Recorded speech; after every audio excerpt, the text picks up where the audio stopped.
Всем привет из Гданьска! Сегодня мы покажем вам аутентичные и современные места морской столицы Польши, кроме старого города. Наливайте себе чай, готовьтесь к виртуальному путешествию, а мы начинаем. И о, ура! Море!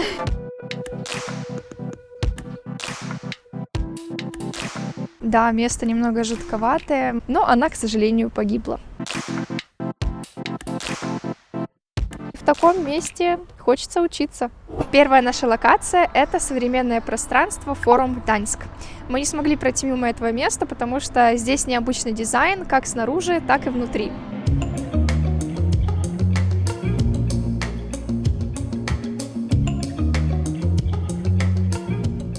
Форум – это современное место, где можно развлечься, отдохнуть и пошопиться. Крутая идея форума – это зеленые насаждения, которые занимают треть его площади, что выделяет это пространство и делает его невероятно уютным.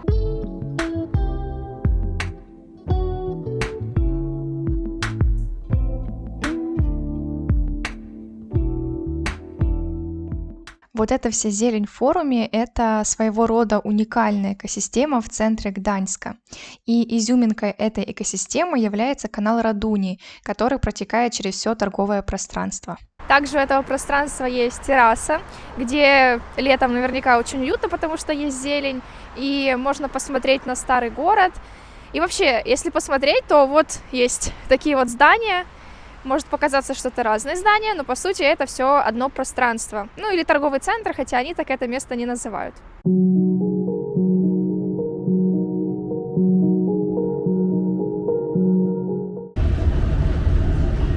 Стоит добавить, что в форуме есть все популярные магазины, где можно пошопиться, очень большой выбор мест, где можно поесть, и само пространство особенно уютное и спокойное, когда нет большого скопления людей. В общем, место действительно уютное, красивое. Здесь играет приятная музыка и, правда, очень много зелени. Ну, правда, больше всего зелени на первом этаже возле канала, а дальше она уже не везде настоящая, но все равно ее много, потому что есть еще на улице деревья, насаждения, на террасе. Вот, так что да, мне понравилось это место. Обязательно советуем его посетить, потому что оно находится в самом центре Гданьска. Ну, а мы направляемся к следующей локации. Далеко идти не пришлось. Сразу за форумом на холме находится район Бескупская горка, по которому мы сейчас с вами и прогуляемся.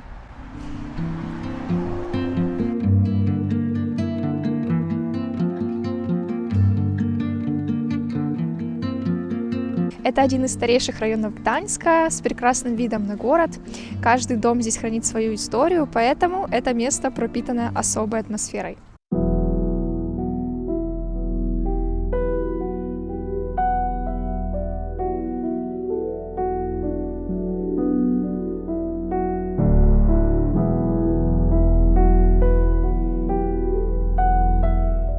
Да, место немного жутковатое, много старых и заброшенных домов, много мусора, много зданий, которые реконструируются, и в целом, да, еще погода добавляет такой мрачной атмосферы, но, тем не менее, я считаю, что это место этим и прекрасно, то есть оно какое-то трушное, знаете, вот если понимаете значение этого слова, то есть настоящее, и тут нет прикрас, да, это не старый город, где будут идеальные фасады, красочные здания, и все так четенько по линеечку построено, но здесь чувствуется как бы история прошлого, довоенного Гданьска. Если вы хотите увидеть аутентичный Гданьск, тогда вам точно стоит сюда заглянуть.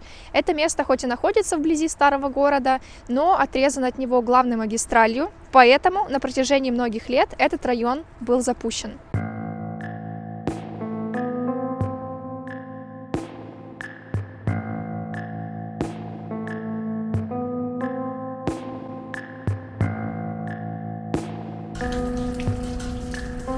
В состав Бескупской горки входят 3 улицы – Бескупия, Настоку и Сальватор. Местами здесь, да, как я уже сказала, действительно жутко, местами даже красиво, но в целом, если планируете сюда прийти, в любом случае приходите в безопасное время, не ночью, когда светит солнце.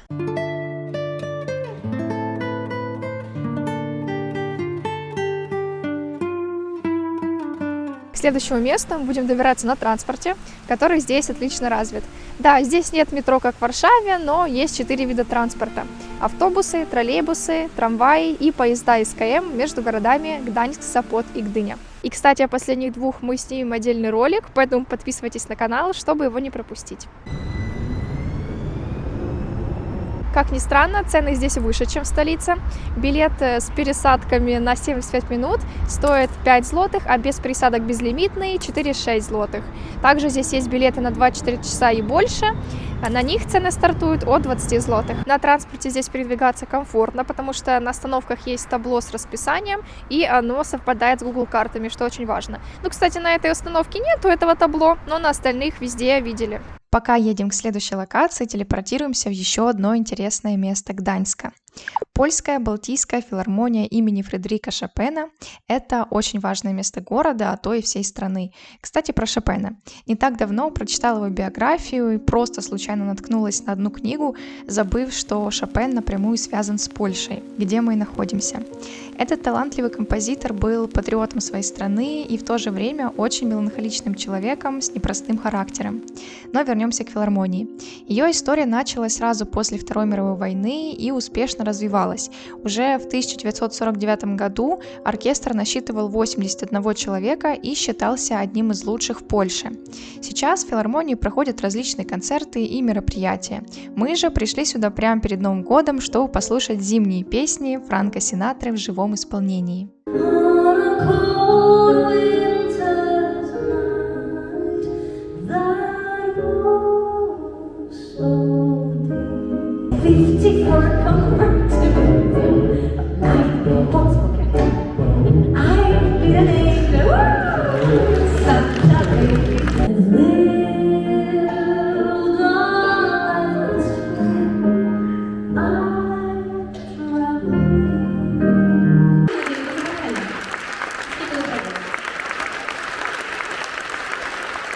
Концерт уже закончился, и у нас обоих с Андреем впечатление просто вау, это прям шедевр какой-то. Во-первых, очень классный звук, и вообще голос такой чистый у девушки. Я просто кайфовала от того, как она поет, от того, как у нее прям... Короче, я просто сама люблю петь, поэтому, ну так, любительски, конечно, но я люблю, когда люди на сцене прям максимально так раскрыты, проявлены, да, и когда они находятся на своем месте, это видно сразу. В общем, это было шедеврально, и еще очень классная музыка, естественно. Ну, правда, мое зрение не позволяло мне видеть всех идеально, но я пыталась. Присоединяюсь, мне тоже очень понравилось, я обожаю такие мероприятия, и сейчас я чувствую себя очень расслабленно перед Новым годом. Завтра 31 декабря, но я всем рекомендую ходить на такие мероприятия, в подобные места. Надеюсь, вам понравилась культурная минутка, а теперь переходим к науке, а точнее к Гданьскому политехническому университету. Университет находится в транспортном сердце Гданьска, от которого можно добраться в любую точку Тrójmiasta, и является одним из лучших технических университетов Польши. На территории университетского городка находится множество современных центров, самый интересный из которых – Центр нанотехнологий. Кстати, университет начали строить в 1900 году. Сейчас же количество студентов на 9 факультетах достигает 27 тысяч человек, а работает здесь более 2500 сотрудников.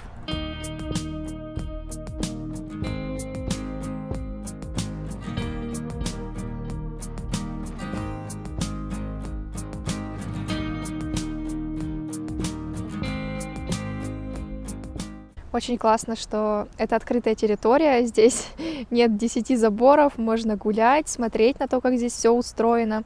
И в таком месте хочется учиться.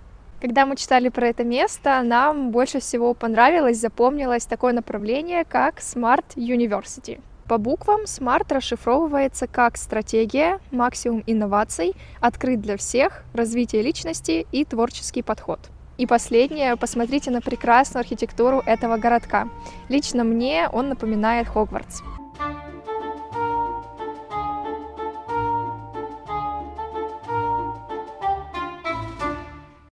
А теперь прогуляемся возле университета в районе Вжещ, центральном районе города, который сочетает в себе традиции и современность.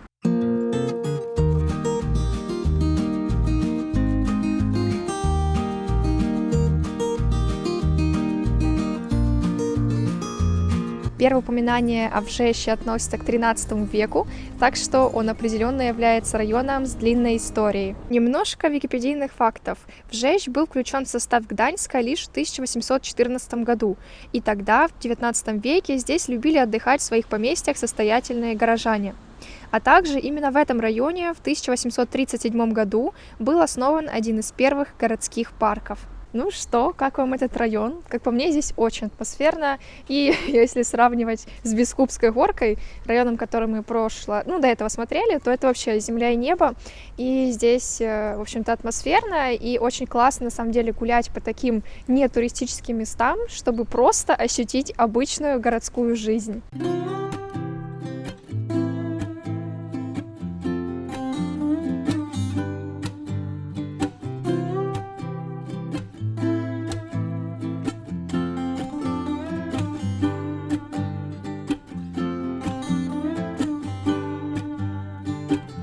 Как вы, наверное, заметили, мы стараемся улучшать контент в каждом нашем видео, и в качестве поддержки вы можете поставить лайк к этому видео и написать комментарий. Так вы поможете нам в продвижении. Спасибо.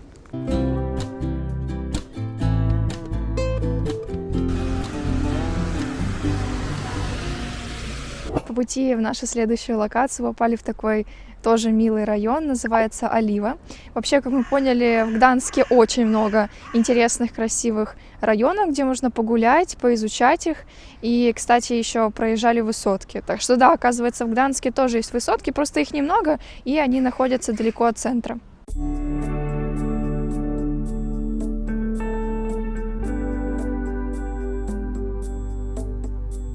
А приехали мы с вами в Оливский парк.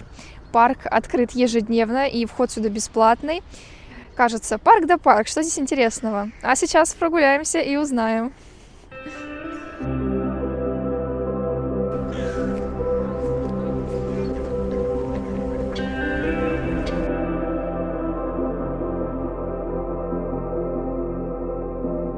Первое, что бросается в глаза, это чистота в парке. Видно, что за ним ухаживают.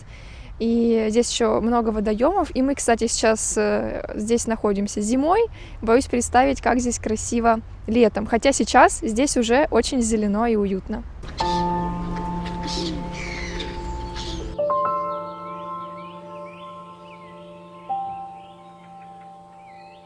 Парк в целом красивый, и мы на этом могли остановиться и закончить это видео. Но мы составили свой такой мини-топ самых интересных мест в этом парке, где стоит остановиться. Первое – это пальмовый домик. Он был основан еще в XVIII веке как ботанический сад. До октября 2021 года главным экспонатом этого домика была 180-летняя финиковая пальма. Но она, к сожалению, погибла. Домик в его прежнем виде был открыт лишь в марте 2022 года с 3 новыми финиковыми пальмами. У меня язык запутывается, но я сказала. Возле домика еще находится такая уютная, опять же, ухоженная территория, по которой можно прогуляться. Очень красивые такие дорожки. К сожалению, сегодня пальмовый домик не работает, туда нельзя зайти, потому что понедельник, сегодня понедельник. Вот, но когда будете здесь, не в понедельник, можете зайти, вход бесплатный, посмотрите все сами, а мы, к сожалению, другого дня для съемки выбрать не могли. Второе интересное место – это акустические раковины, установленные идеально друг напротив друга. Говорят, если двум людям стать спиной друг к другу в эти раковины, можно говорить шепотом и слышать другого человека. Когда будете в этом месте, обязательно проверьте. Мы проверили, у нас все получилось. Сработало! Нужно прям подойти вот к этой вот штучке и прям в нее вот так говорить шепотом, и будет слышно с другой стороны.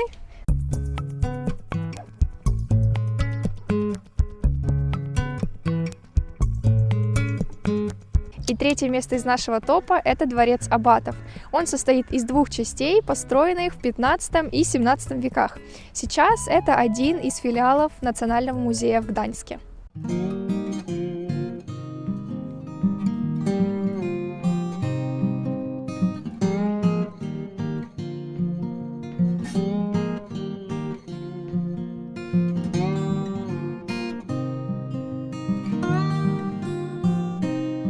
В более теплое время в парке проводятся концерты и фестивали под открытым небом. Например, в августе проходит международный фестиваль Моцарта. Городские власти постоянно занимаются уходом за этим парком, и как результат это одно из лучших мест в Гданьске для того, чтобы расслабиться и отдохнуть от городской суеты. Третий район в нашем списке — Елитково. Это район с широкими пляжами и относительно теплыми водами Гданьского залива. Не в это время года, конечно. И да, как вы поняли, без моря мы вас не оставим. Ну, естественно, Гданьск — это же про море, но к нему подойдем чуть-чуть позже. А пока про район. Это место вызывало интерес у отдыхающих еще в середине 19 века, когда было рыбацкой деревней.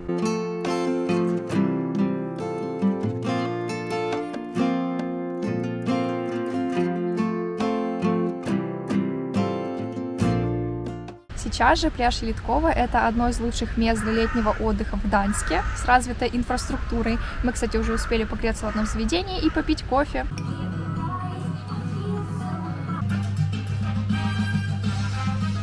И также здесь находится Елитковский парк, прямо возле моря, такой приморский парк, прям как в Арне-Бургасе, ну как везде, наверное. И там можно прогуляться, очень уютно. Вот вам пару кадров с него.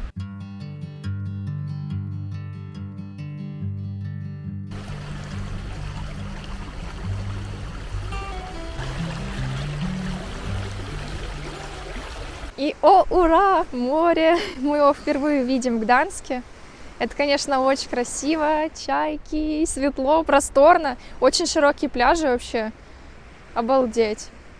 Конечно, холодно, зима, но все равно очень красиво и атмосферно. Звуки моря.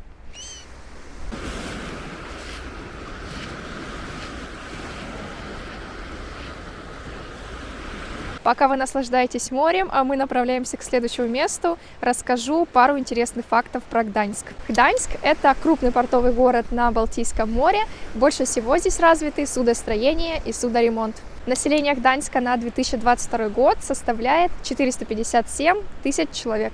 Как мы уже успели заметить, зимой климат здесь довольно мягкий за счет Балтийского моря, поэтому снег — это редкость. А вот лето прохладное, в районе 20-25 градусов. Добыча янтаря — это важная часть экономики города, потому что большинство его залежей находится вдоль Балтийского побережья.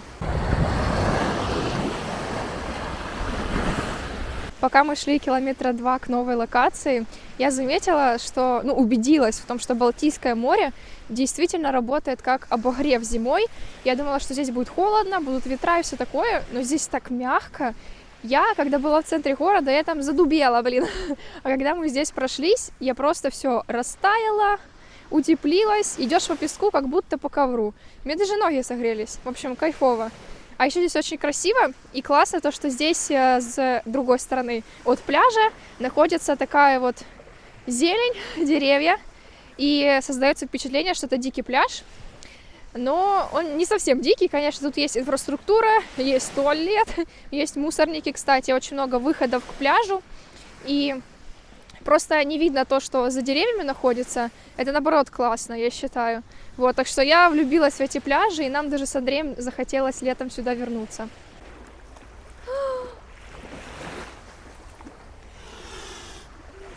Сейчас тебя клюнет, Андрей. Ну и финальная наша локация — это пирс Бжезна, длина которого достигает 136 метров. Как и множество мест в Гданьске, пирс сильно пострадал во время Второй мировой войны и в последний раз был перестроен в 1990-х, хотя изначально был открыт еще в 19 веке. Сейчас это место является жемчужиной курортной части Гданьска, по которой просто очень приятно гулять, даже зимой.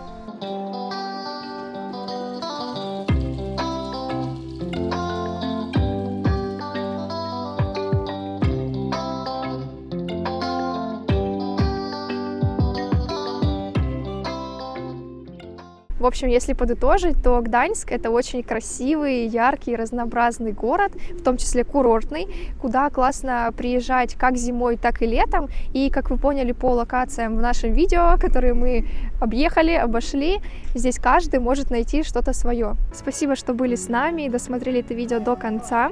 Дайте знать, если вам понравилось наше совместное путешествие и вы узнали что-то новое для себя или просто окунулись в атмосферу прекрасного польского города Гданьска. А мы увидимся с вами совсем скоро в следующем видео. Пока! Thank